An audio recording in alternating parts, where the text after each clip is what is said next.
আপনি কি বিকাশে টাকা পাঠাতে গেলে 1000-এ 5 টাকা করে কাটে? আমার এই পদ্ধতি ব্যবহার করলে আর কোনো টাকা কাটবে না। চলুন কিভাবে তা দেখি। ফার্স্টে আমরা বিকাশ অ্যাপসে যাব।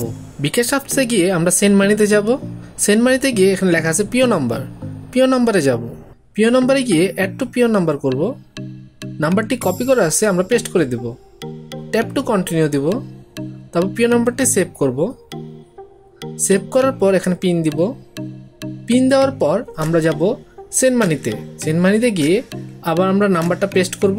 তারপর ট্যাপ টু কন্টিনিউ, তারপরে দেব নেক্সট। নেক্সটে দেওয়ার পর আমরা অ্যামাউন্ট দেব, কত টাকা পাঠাবো। আমরা 1600 টাকা পাঠাবো। 1600 টাকা পাঠানোর পর আমরা পিন নাম্বারটা দেব ওয়েট।